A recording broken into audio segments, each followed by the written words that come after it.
Hey everyone, welcome to Liberty Speaks. We're happy to have you here. This podcast focuses mostly on medical freedom and other aspects of libertarian advocacy.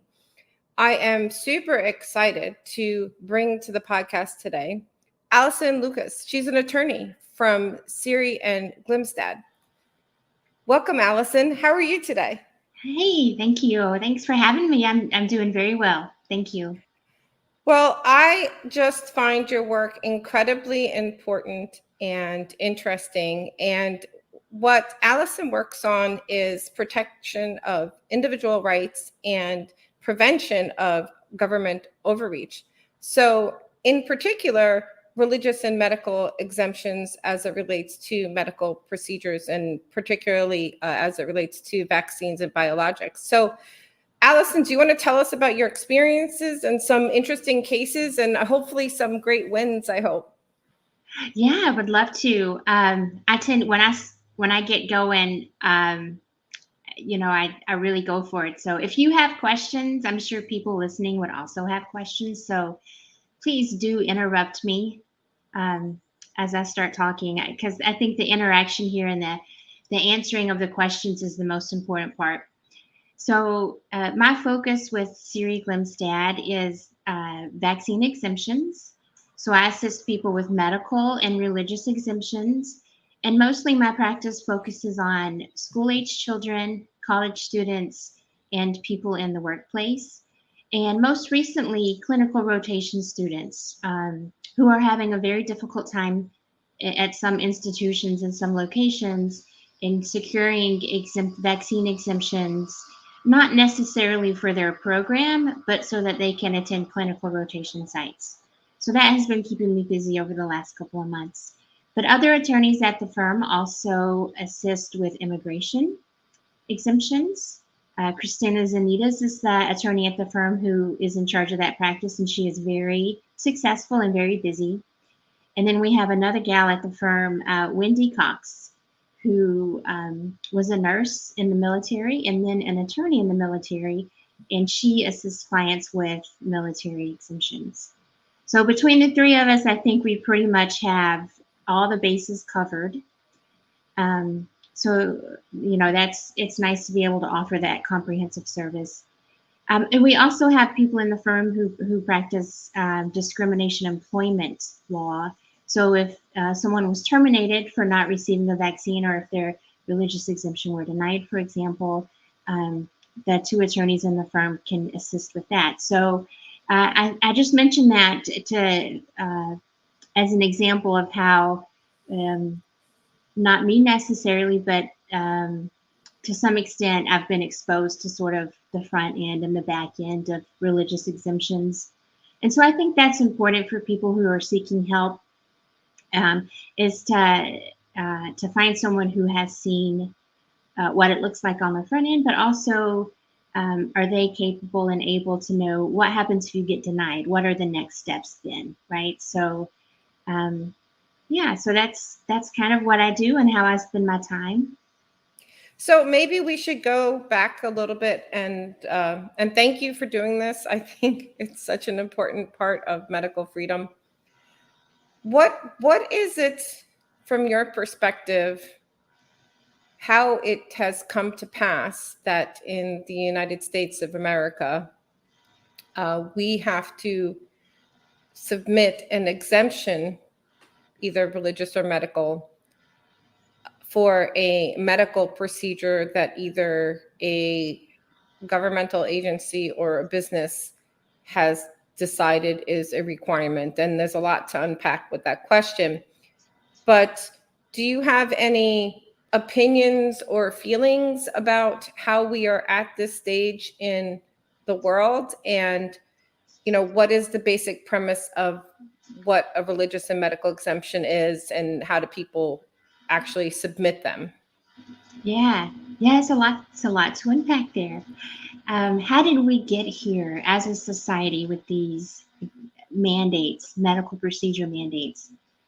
That's a tough one, but I think simply I could answer that I think the law for a long time was resistant to looking at the science regarding vaccination. and they accepted whatever the government said was true. And when that happens, and there's not a discerning look from the courts as to whether or not these medical procedures actually benefit public health, then it becomes a free-for-all. And I think that's how we ended up where we did with the COVID-19 vaccine mandates. But the silver lining there is that the courts were forced to look at vaccine science, and they did. And I want to say for the most part, though I don't know that's particularly true, but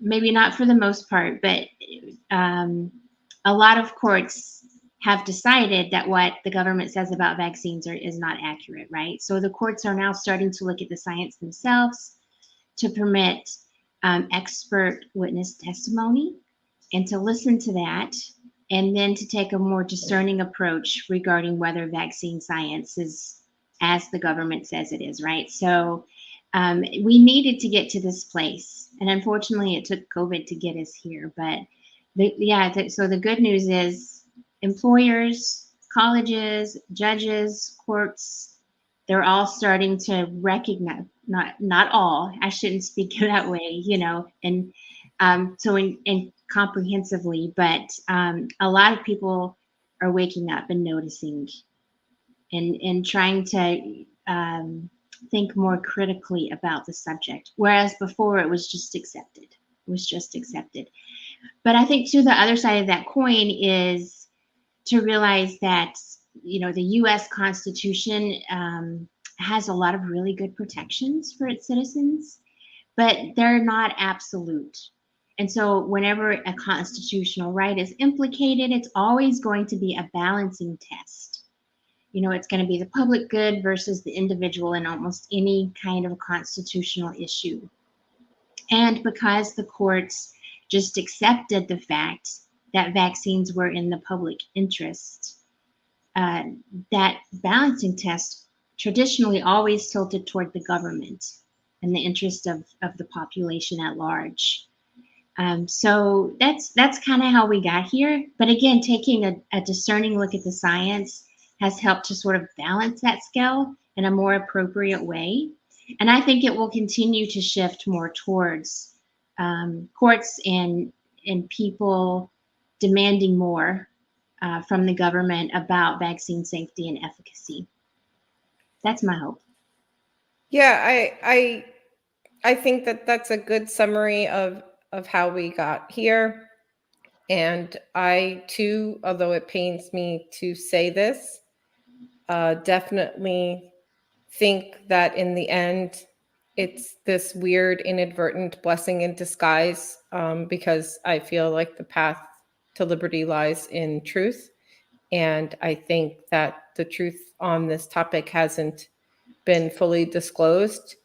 And so it's unfortunate that I call it COVID mania tyranny happened, but and I do agree with you that there's a constitutional basis for medical freedom, in particular the 10th and 14th Amendments, but I am advocating for a 28th Amendment to the Constitution for medical freedom, and there's an organization that has put that forth, and the Medical Freedom Protection Act that actually I'm working on with some other people to see if that can get introduced. I know that's a tough hill to climb. And what are your thoughts about that recent LA Unified School District case where the Judge Collins was the presiding judge, I believe, and it was the teachers who sued the LA Unified School District as it relates to vaccine mandates, and they won the case, and it was my favorite case. It was very encouraging because they talked about a lot of those issues that we discussed, and in particular that a business, if they have a requirement that infringes upon civil liberties, that's different than requiring someone to wear shoes. And I just think that that was a good win. Tell me about some of your wins, if you can. of course, the cases that have closed and. Yeah, so the firm itself, I'm not involved in all of the litigation because I tend to stay fairly busy with helping individuals with vaccine exemptions. But the firm secured religious exemption for the state of Mississippi a while back. So that was exciting. So explain that to me. I love that I don't know about this, but that's great. Yeah, so that there are a couple of recent cases that came as because of COVID and the church closures, and was one case that emerged from the COVID pandemic that was a ringing declaration for freedom when applied to religious exemptions. That case was out of California. I can't recall the name of it though off the top of my head. And then there was another case out of Pennsylvania that's recent. Both were decided by the Supreme Court and were used in the Mississippi litigation. And the basis was if an entity, a government actor such as a school, public school system, or a state allows discretionary medical exemptions, but deny religious exemptions under these two cases, it violates the First Amendment because the state is allowing comparable secular activity but denying identical religious activity. And every state permits medical exemptions, although in effect some are impossible to get. But they do allow them. Every school will allow a medical exemption, every employer, every college. And they do that because it's required by the ADA, the Americans with Disabilities Act, under federal law. And so it's a good argument because medical exemptions are widely permitted to some extent.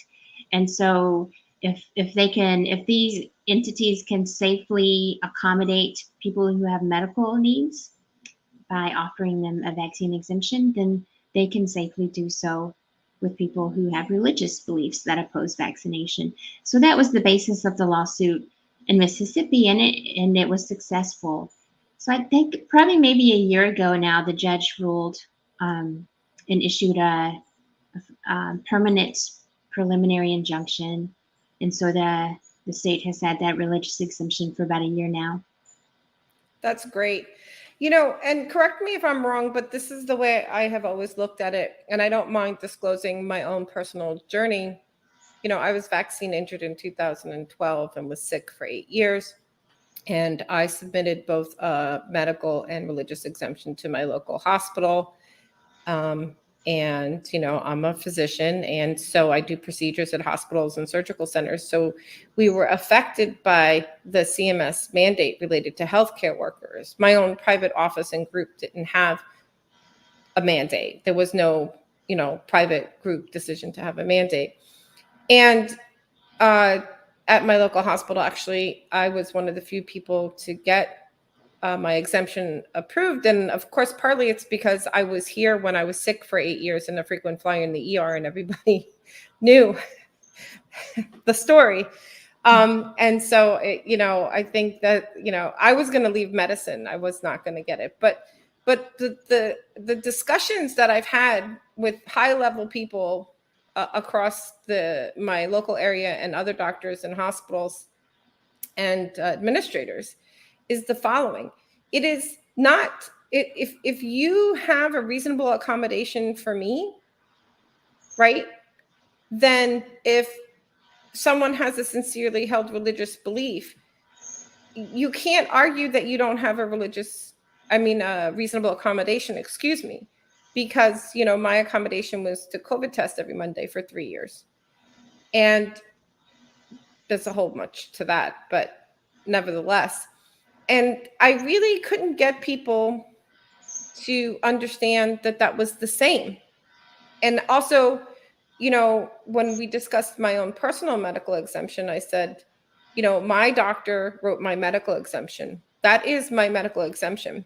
It is not for you, Mr. or Mrs. Human Resource Person, to relitigate per se my medical exemption. It is, I have a medical exemption and I'm asking for reasonable accommodation, and are you capable of reasonably accommodating me? Same with the religious exemption. This person wrote out a religious exemption with a sincerely held religious belief. Here you go, Mr. or Mrs. Human Resource Person. It is not for you to judge what the qualifications of that religious exemption. Similarly, it wasn't your decision or your ability or your right to relitigate my medical exemption, because that was determined by my doctor. And that's, I would say, the religious exemption is determined by the human and their God. And they wouldn't, I had a tough time getting people to see my point of view. Well, I wish that were true under the law. But unfortunately, the employer or the school under the ADA, and if it's an employer, Title VII of the Civil Rights Act applies to requests for religious exemptions.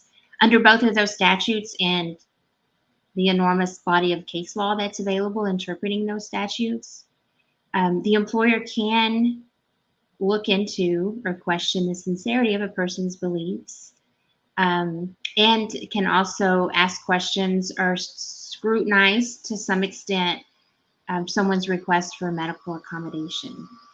And if the person seeking the accommodation do not comply with reasonable request for more information, then that request can lawfully get denied.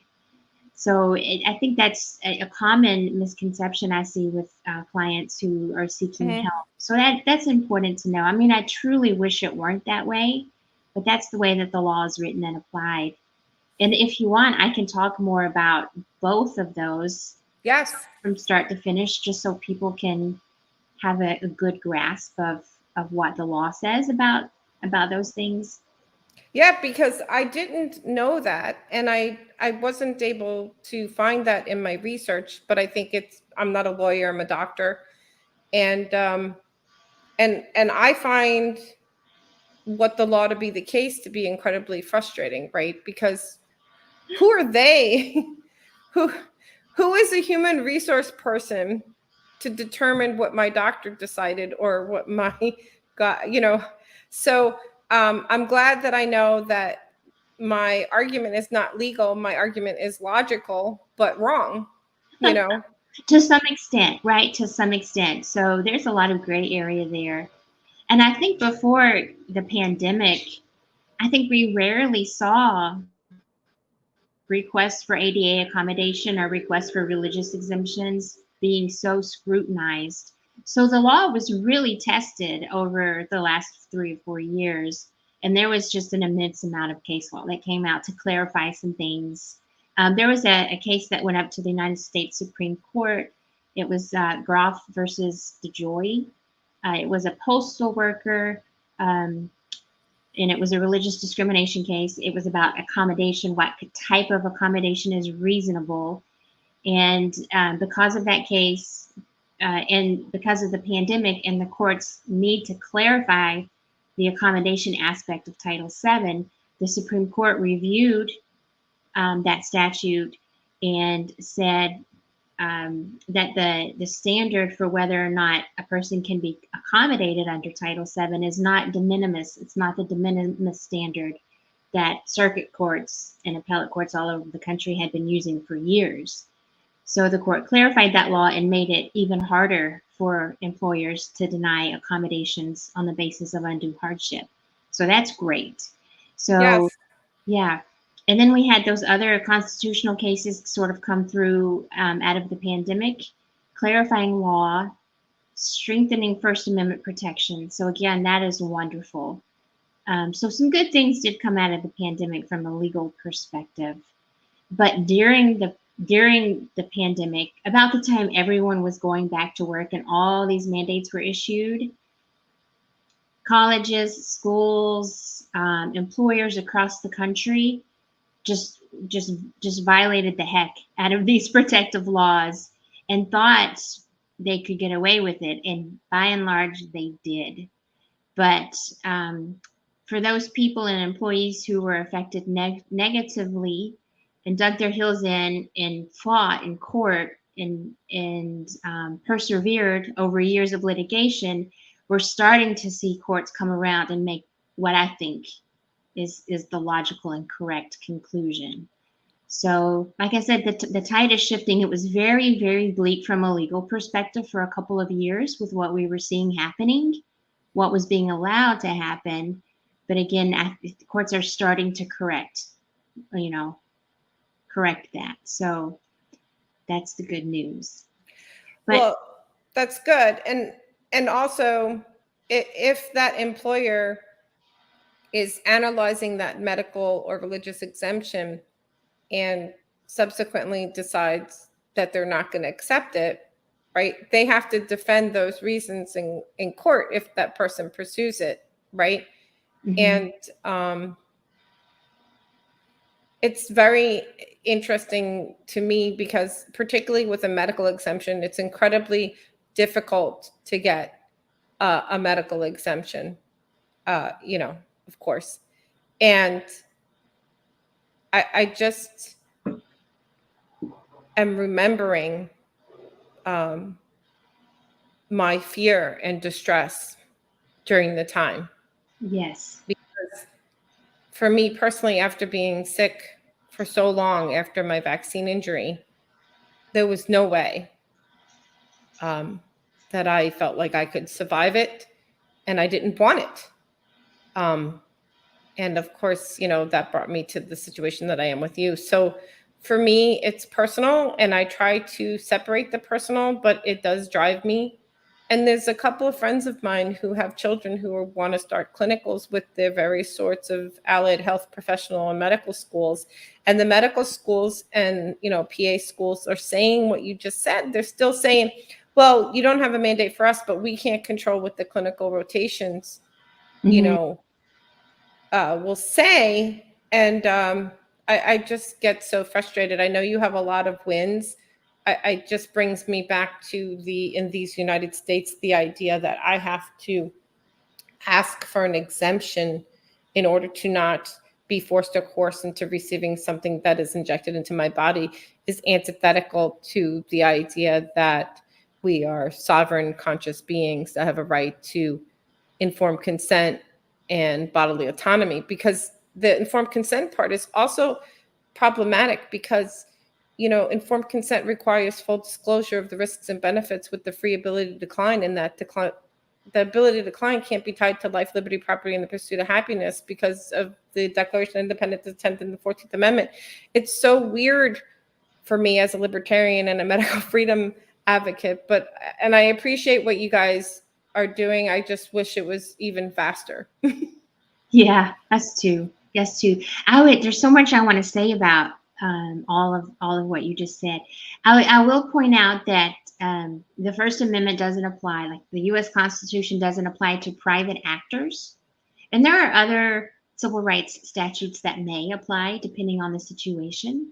So we have to keep in mind that private employers have a lot of leeway to set policy.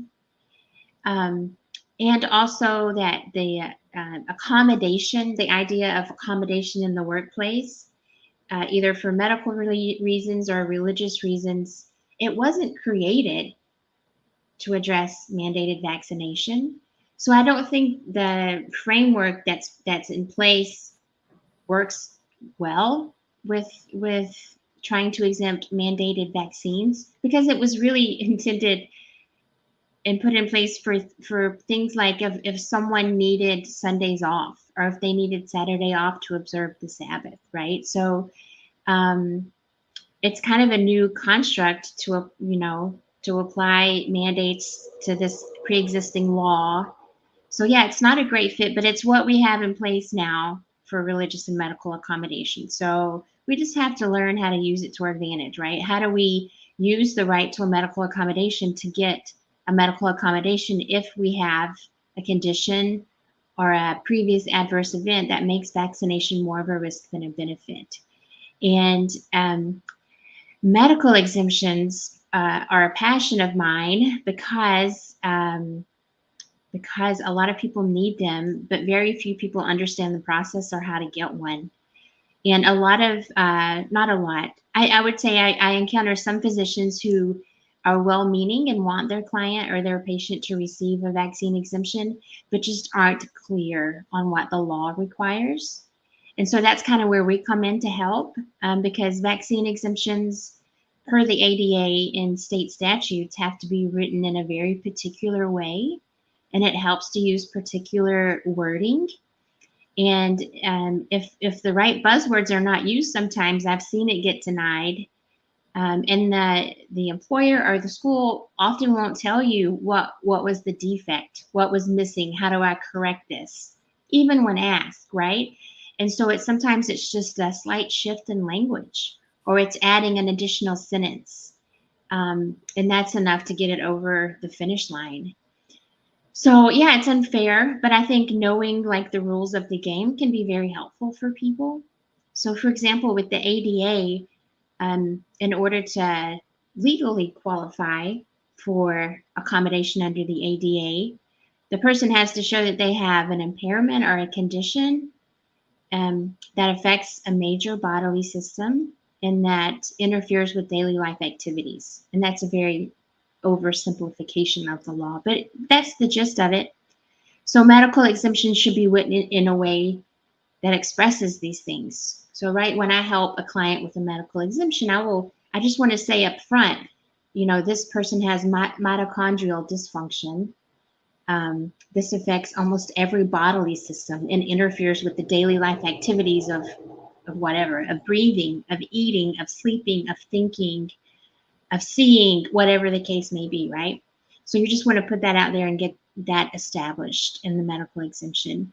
And then regarding vaccine medical exemptions, you have to show that because of this condition, receiving the vaccine is more of a risk than a benefit. You have to connect those dots.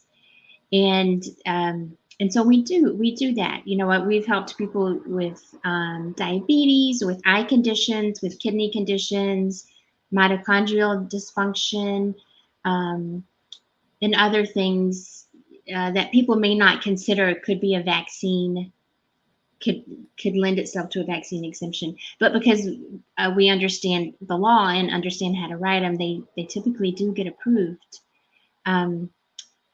And so I guess one other thing I would just say about medical exemptions as well is a lot of employers and a lot of colleges will say that you can only qualify for a medical exemption if you meet the CDC ACIP contraindications guidelines.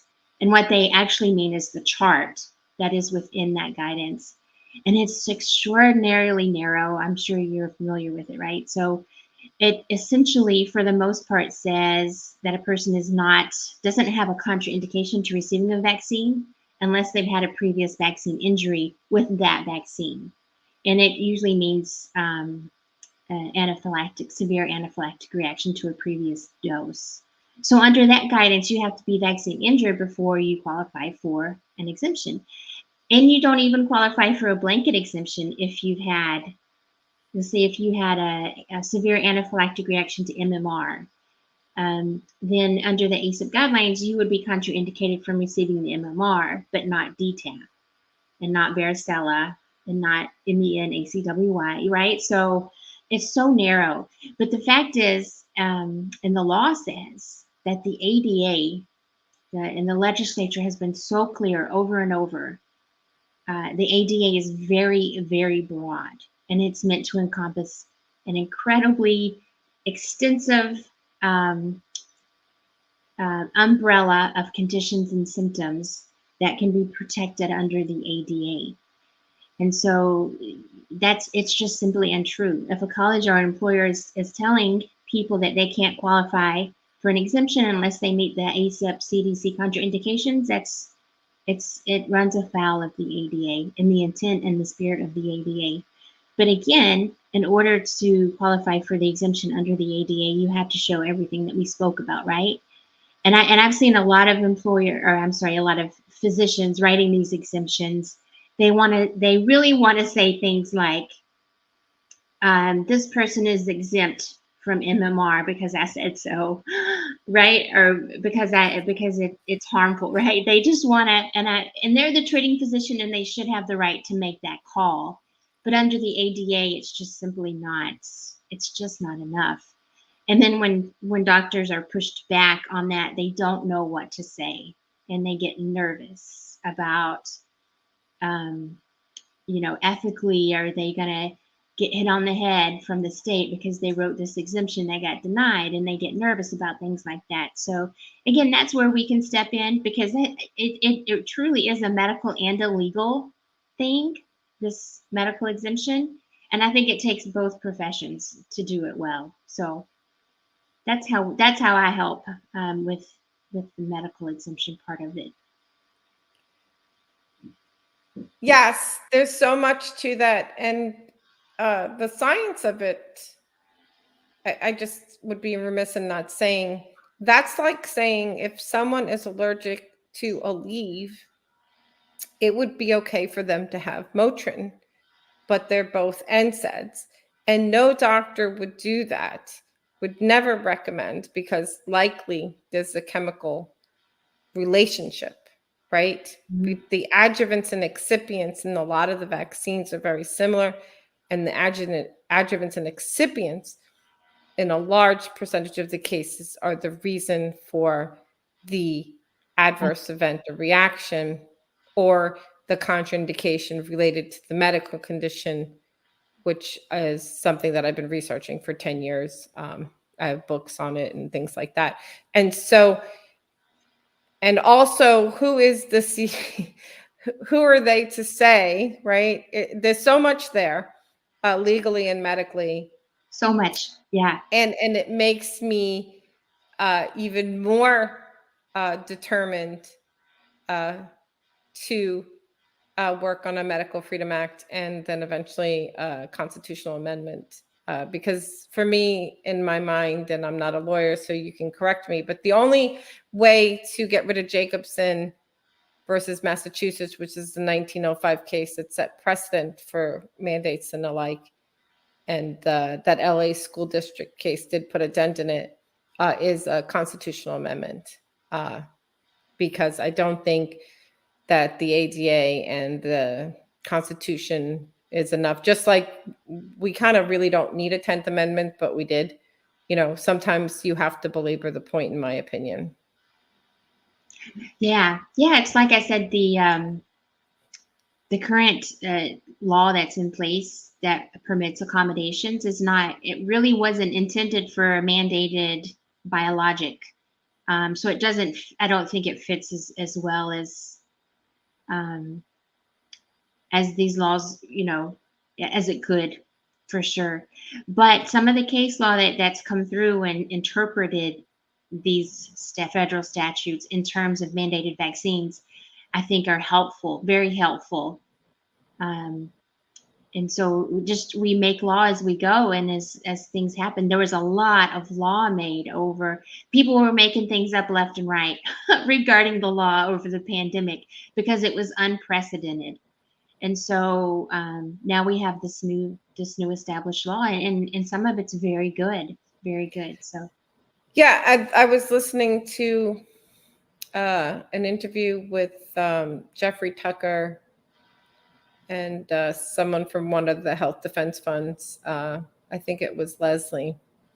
And they were talking about how there was not much case law on this. And so, again, an inadvertent, painful blessing in disguise that this case law is being entered. And, the fact that respiratory virus biologics don't prevent transmission. So that's a huge issue that needs to come to light, yes, which pretty much makes the public health argument fall apart. And as someone who studied this, I've known this, but still, I go back to this basic civil liberty idea. And I know, as a libertarian, we talk about how private businesses have a right to have certain rules and regulations. But going back to that LA Unified School District case, the judge was very clear as it relates to requirement for an employer that infringes upon civil liberties. There's a difference versus, you need to wear a tie to work. And Sure. and the other argument that I have, and not all my arguments are based on law, I try to be logical, but that doesn't, that's not illegal. That's why I'm not an attorney. I just try to be logical. And HIPAA doesn't apply, but I want to get your take on this. So I know that HIPAA doesn't apply, right? I understand that, right? But we have these HIPAA laws, right? And the idea is that personal health information is not shared in medical establishments inappropriately, right? Yet, somehow, the world accepted that it was appropriate for the government or businesses to know your personal health information.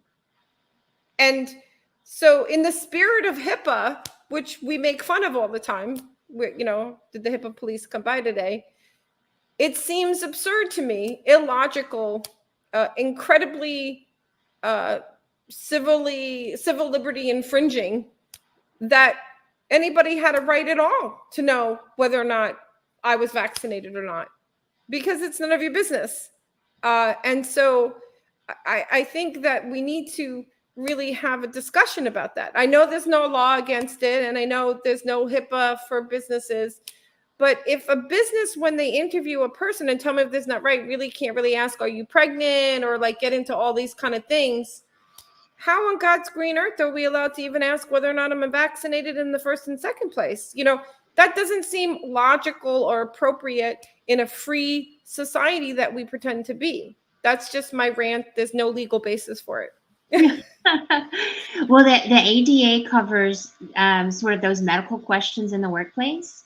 And there's like 3 tiers of when someone gets the first interview, and then onboarding, and then when they're actually an employee. There's like 3 different levels of personalized, how personal can the employer get in asking medical questions to the prospective employee or the employee. So it's tiered in different stages. They can ask more intrusive questions, right?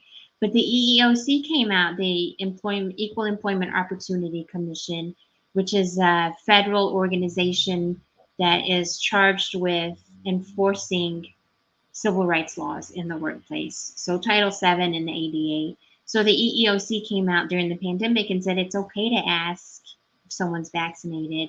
And I don't recall their reasoning, but I'm sure it was based in public policy. At that time, everyone sort of believed that the vaccine could prevent infection and transmission. But yeah, I mean, there are protections in the workplace regarding what an employer can ask a prospective employee or a current employee regarding their health. And they are prohibited from trying to elicit any information that may reveal that whether or not a person has a protected disability. And so it's just a very gray area, and certainly a lot of employers totally cross that line. And some of the arguments that attorneys had for clients who were required to wear the scarlet letter if they were unvaccinated, right? They had a different color badge or whatever. They had to wear a mask. I mean, they were clearly identified as being unvaccinated. One of the arguments is that under Title VII, the employer can't retaliate because of a person's religious beliefs or the fact that they were accommodated. But also, a reasonable accommodation is not one that is punitive. And so one of the arguments that I thought was persuasive was that, the mask didn't work. So requiring someone to wear it is strictly punitive, right? It's punishing them for having religious beliefs that prohibit vaccination.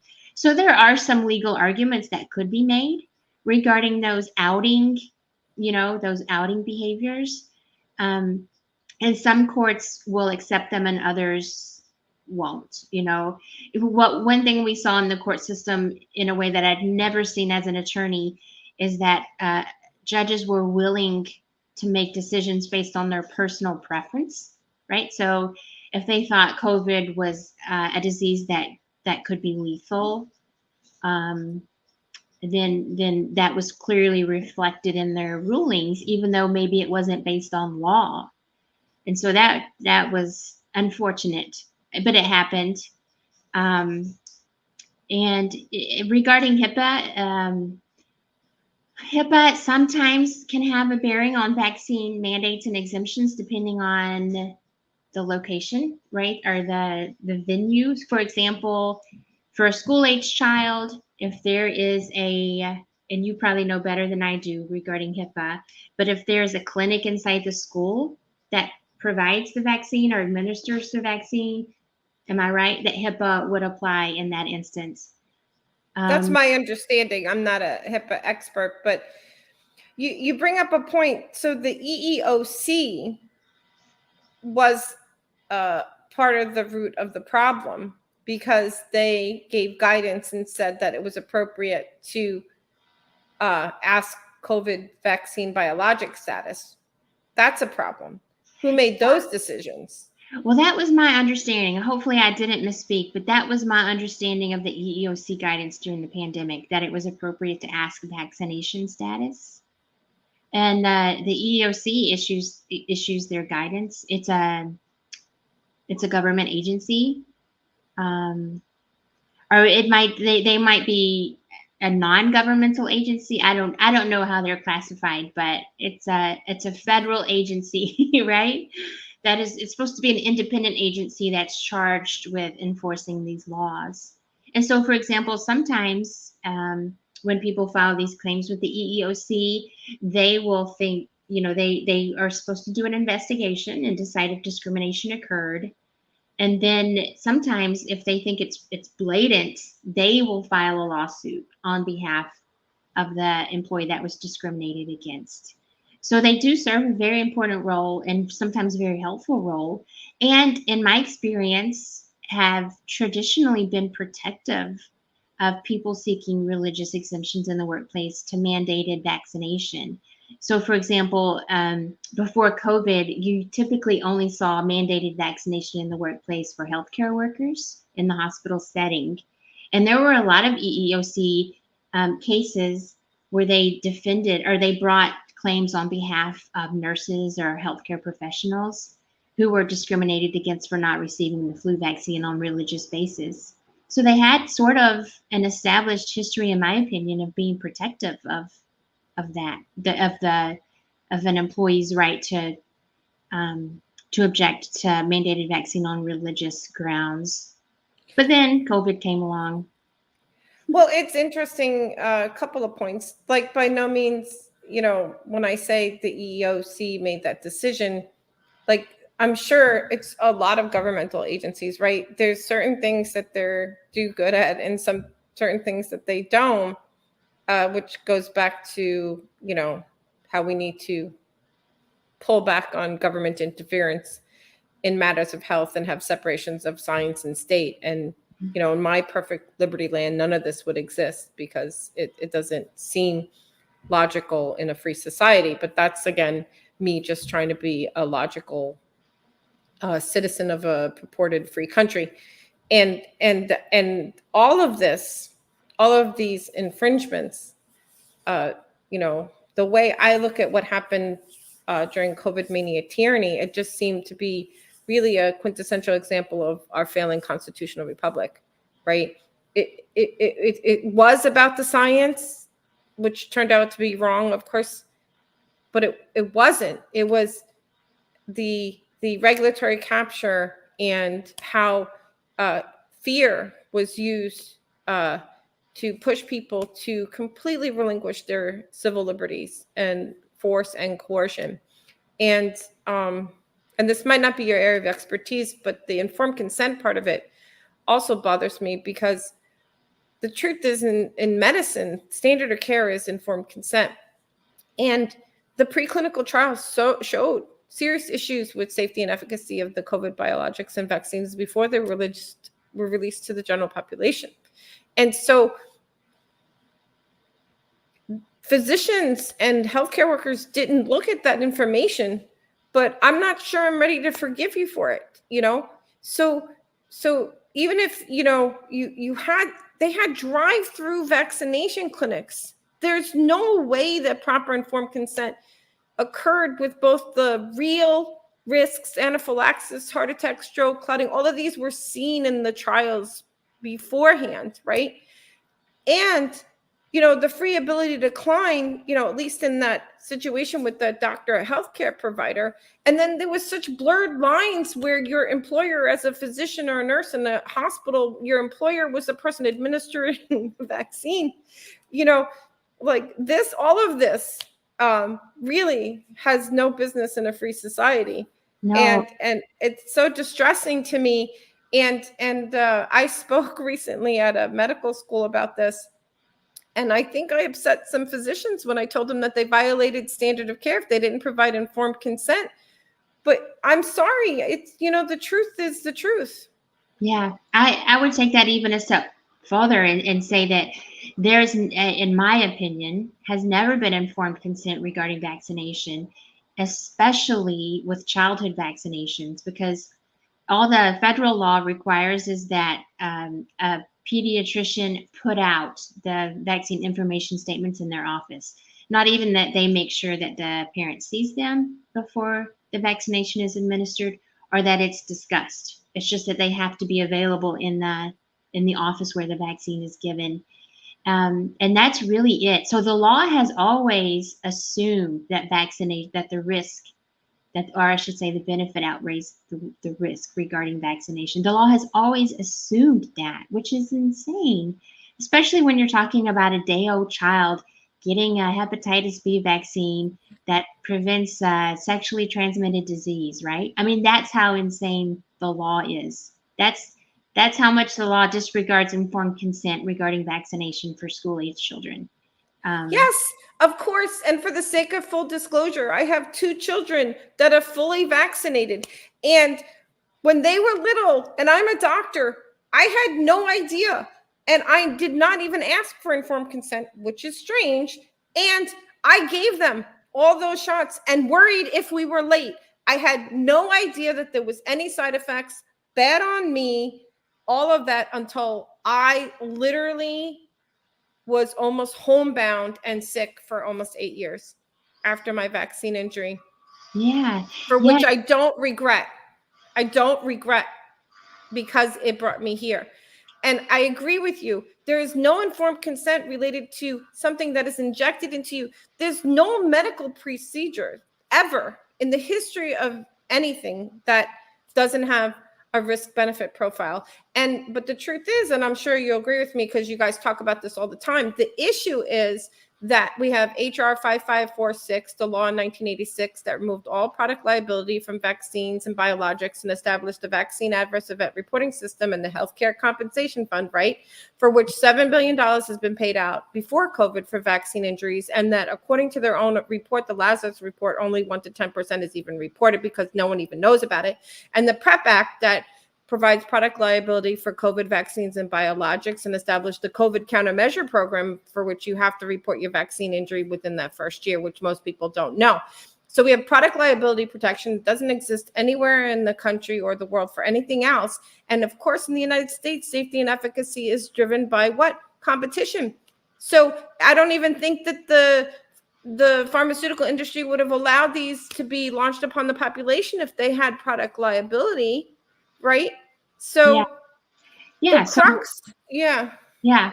And that I was gonna take this conversation exactly where you did, which is that's why there's no informed consent for vaccines, because there's no legal liability for not giving it. And so it just fell by the wayside. But that's the source of the issue. Yeah. And it's actually clear, right? And this is, again, quintessential government interference in the market, because in 1986, when they removed product liability, instead of driving pharmaceutical companies to be more safe and effective, they removed the everything that makes most companies push towards safety and efficacy for something that you inject into human beings. Yes. Yeah, exactly. Sorry, I try not to get emotional. It's just been, When you understand the issue for what it is, it's hard not to get angry about it. It just is. Yeah. yeah. It's really, I'm really glad to have someone like you and Aaron Siri on our side. And I watched Aaron Siri's Plotkin deposition many, many, many years ago. Yeah. All 8 And hours of it? what? All 8 hours? I watched most of it many, many years ago when I was really, really sick and couldn't do many things. So I don't know what year it came out. Whenever it came out, I don't remember the year. It might have been 21, perhaps. 21. 2021? It might have been earlier than that. I don't remember. I don't know. We'll look. But it's all 8 hours of it. And I learned so much from Yeah, that. me too. It was remarkable. It was astonishing. It was astonishing what Plotkin didn't know about vaccines, safety and efficacy. And it was astonishing what he admitted that he did know, right? But that I think, Aaron is he's phenomenal, because when he understands science, he understands the vaccine science, and he's willing to take people to task who should know it but don't, like Dr. Plotkin. And so I think he was really a forerunner in attorneys challenging the vaccine science in court. And thankfully a lot of really fantastic attorneys have come after him. And we saw that during the pandemic too. And in the wake of the pandemic, a lot of really brave attorneys stood up to the task and challenged the mandates and the terminations, um, on the basis of vaccine science. And so, yeah, I'm so thankful for Aaron and the confidence and the opportunities he's given me, but also the example that he set for those who came behind him. Yeah, he's absolutely brilliant. And as a physician in this movement, I probably have watched his Arizona testimony many, many times because every minute of it has such incredibly important points about the truth of how we got here. And the general American population needs to understand the truth of how we got here. And I find it interesting because I think he tweeted about the new England Journal of Medicine or another article where Plotkin is calling for post-marketing surveillance and analysis of vaccine side Nature, effects.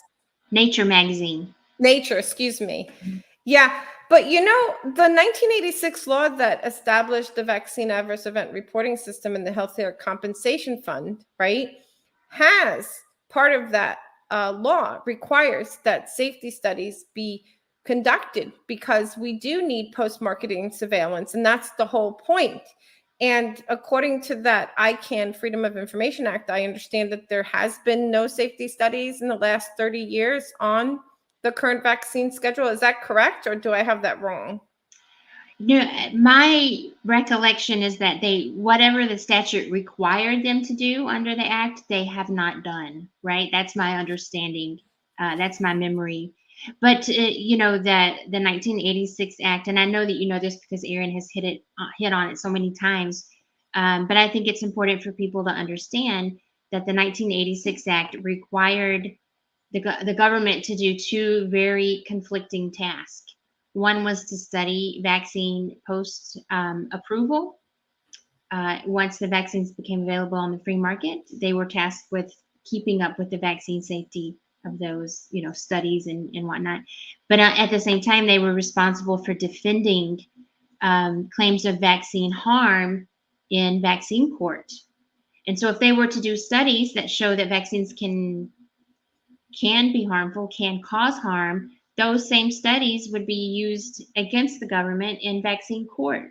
So they have two conflicting duties under 1986, and they abandoned the duty to do post-approval studies and put all of their time and energy into defending claims of vaccine harm in vaccine court.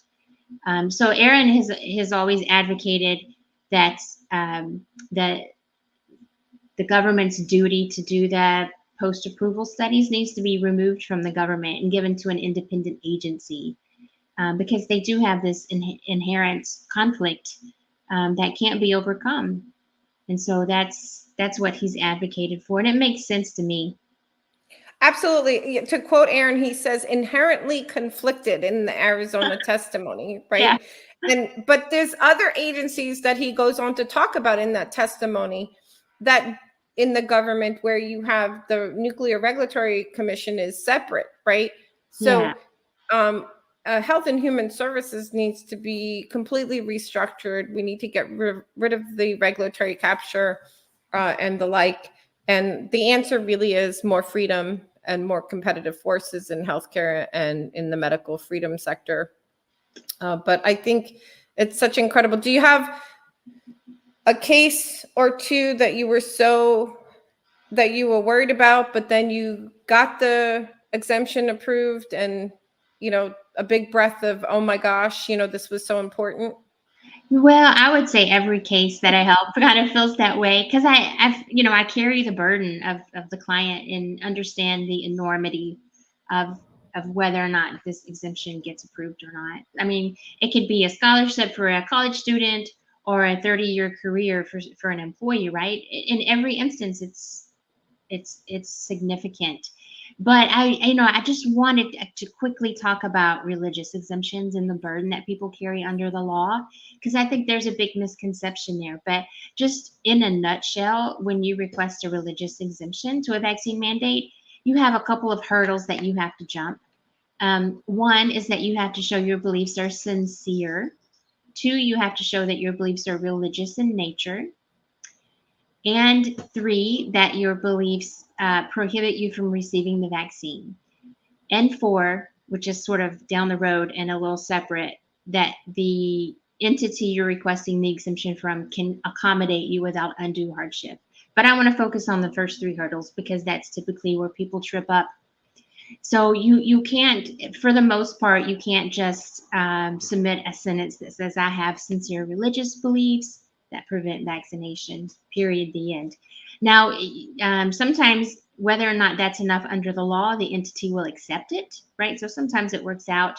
And some state statutes regarding vaccine exemptions for school-aged children are written in such a way where that is sufficient. So that's the case here in Michigan. That's essentially all you have to write.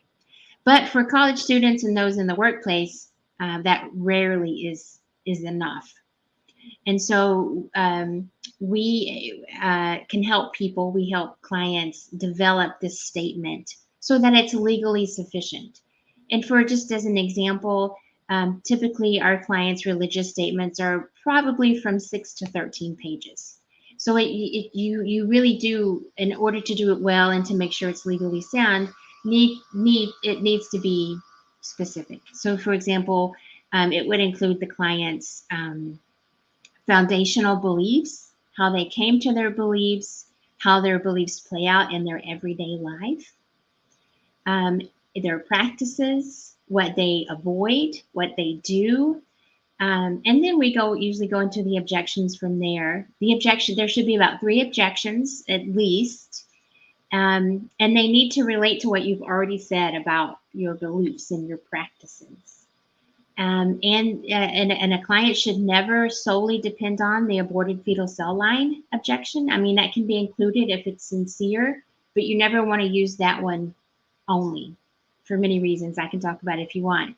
And then, I like clients then to show examples of how they've relied on their faith, how their faith has gotten them through a difficult time, for example. So that's kind of how we help clients with the statements, but it does need to be very detailed.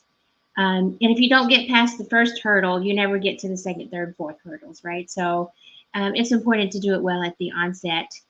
And then regarding the objections to vaccinations, people should keep in mind which vaccines are required but missing. So for example, if they're missing DTaP vaccine and they objected because vaccines use aborted fetal cell lines in their production, testing, and manufacturing. They haven't mounted an objection to Tdap vaccine because that vaccine doesn't utilize aborted fetal cell lines. So you just have to be aware of what vaccines that you need to get that you don't have, and make sure that you actually mount an objection to those particular vaccines. And we've seen people be denied on that basis, that their objection is just not relevant to the vaccines that we're missing. So just something for people to be aware of. No, that's very helpful. And you were going to expand on a couple of those subcomponents that you thought were important. To the objections themselves? Yeah. Oh, I could talk about this forever. Yeah, I'll be succinct though. So we just saw over the pandemic, I mean, we helped over 1,000 people in a very short time frame over the pandemic. And I did the calculations the other day. That was about 10 years worth of experience that we were able to get regarding exemptions in a very short time period. And so we can use that to help clients and see trends, because it was so quick. We were able to see trends, right, in real time. But one thing we saw over the pandemic was a lot of employers pushed back on the fetal cell line issue. And I don't know if that's done and over, but just in case it isn't, we learned a lot through that on how to help clients draft statements to circumvent some of the objections and the challenges that employers mount regarding aborted fetal cell lines. And of course, everything that we help clients draft is a sincere religious belief of the client, right? So we don't manufacture these beliefs for the client in any way, shape, or form. It's their beliefs, it's their thoughts. Sometimes we can help with wording though, just to make sure they don't fall into any pitfalls that we've seen. And so one thing that employers did over the pandemic is they would challenge the objection regarding aborted fetal cell lines if the employee didn't swear that they had never taken or would never take again Tylenol and some of those other over-the-counter medications that the employer alleged used aborted fetal cell lines. Would never offer proof, but would allege. So we just developed ways to sort of circumvent that issue altogether. And so it was something our clients didn't even have to, to defend. So just little things like that. Writing an exemption is, I tell clients, you have to put aside any reason and logic. You are entering the twilight zone, because religious exemption it's law created by man, and it's judges who are trying to put in writing and put boundaries around what is a sincere religious belief. So it just doesn't make sense. It's like this judge thinks this judge thinks that, the Supreme Court says this. So to try to put logic and reason behind it, you'll just go insane. So it's just a strange thing. So we just kind of follow the rules that are out there and created, and help clients create sincere religious statements that comport with what the law says is a sincere religious belief. It's right. Yeah. Right, because the point is, the reason why it's also weird, right, not to belabor the point, is that a conscious, sovereign, free human being should not ask anybody for permission related to what it puts in its body, nor, in my opinion, should have to explain why. I could just say that I don't want that. But I know that we don't have that there, and that's not the truth. But I think that that's part of why it's so weird, right? Explaining something that is, from my perspective, which of course is not a legally accepted thing, that is an inalienable right to just live your life and not get anything injected into you. And you actually probably should not have to give any reason whatsoever in these United States. But so I think that that's, part of why it's weird. Listening to you talk about it, I personally go through, I can't decide if my medical or my religious is even more strong or more important. I'm an Eastern Orthodox Christian. I haven't had a vaccine since 2012. I have a lot of strong feelings on both sides of it.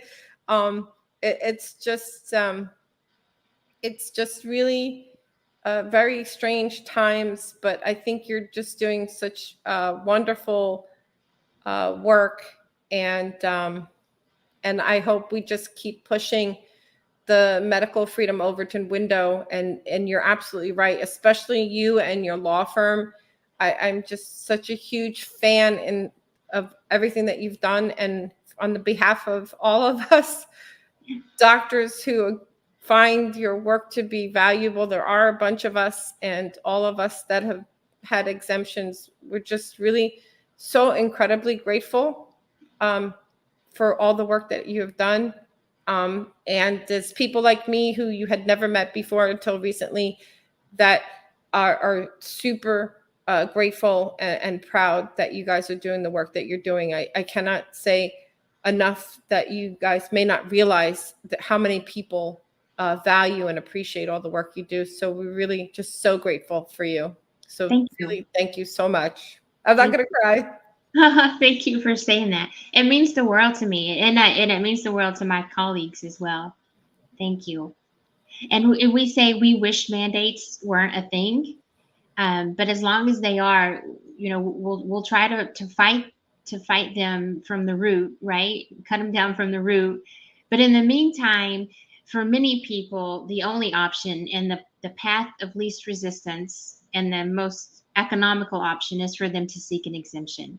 We wish exemptions were not necessary, but sometimes they are. So if you need one, we're here to help, and we'll keep trying to fight and make sure that they're obsolete at some point. But until that day happens, we're happy to help people with their exemption need.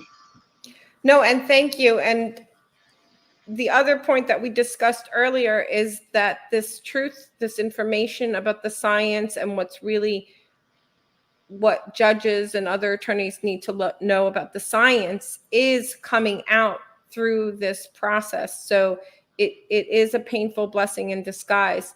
So your law firm does a lot of things in the medical freedom movement and beyond. So maybe tell us, how do people reach you and the others, and what other things you can help people with in the medical freedom movement and beyond?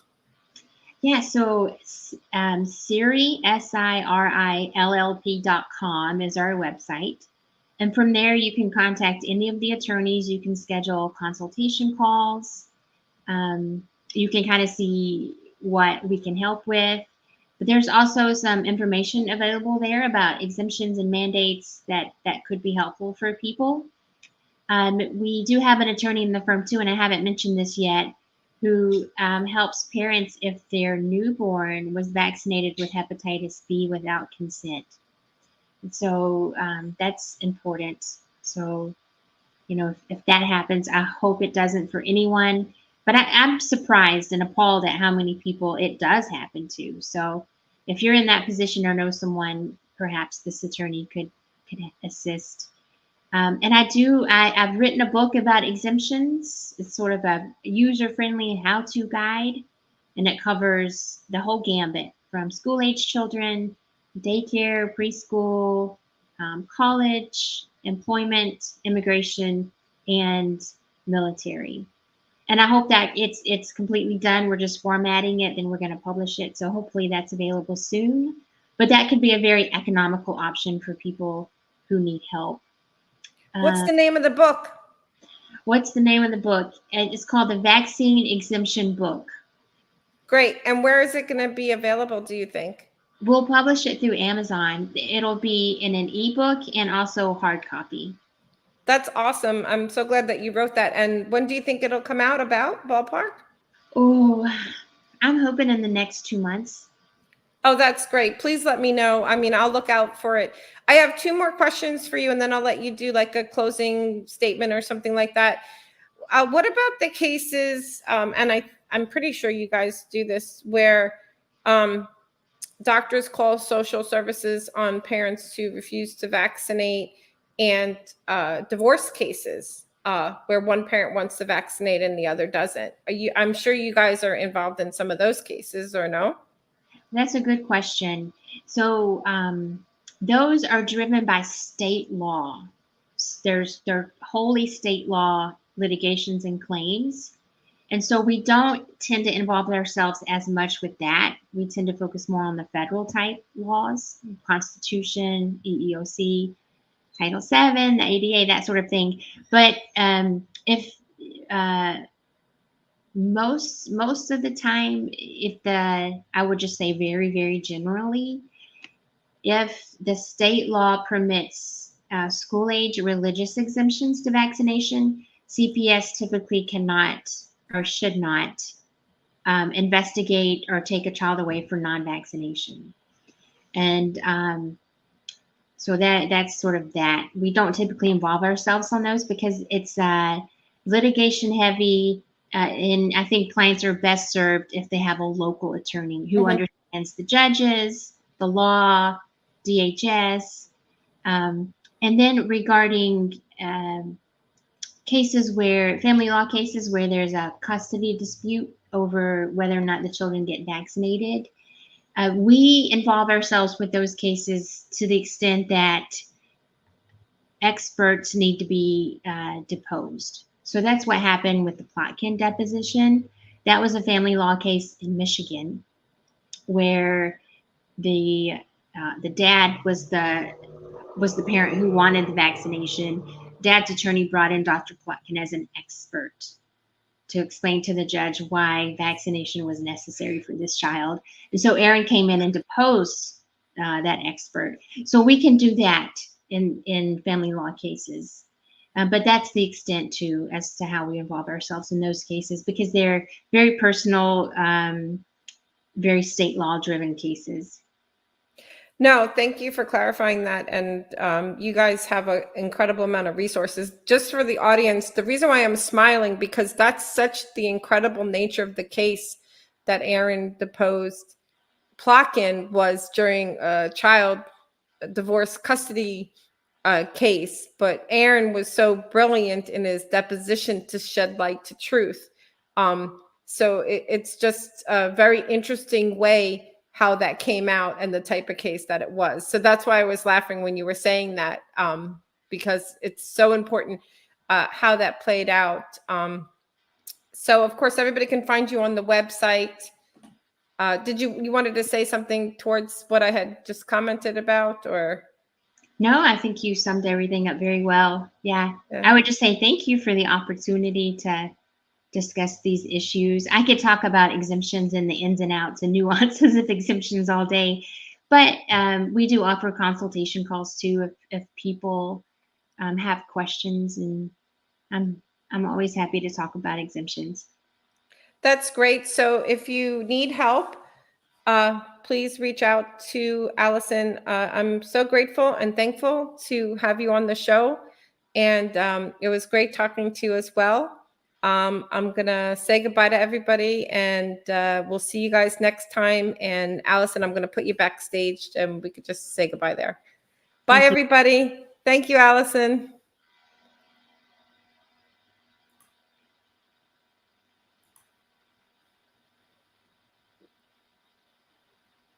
Hi. Can you hear me?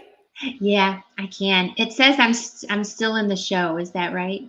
It's okay. I ended recording. Okay. Oh, it says it's still recording too, though. Oh, well, we better be careful. Hold on.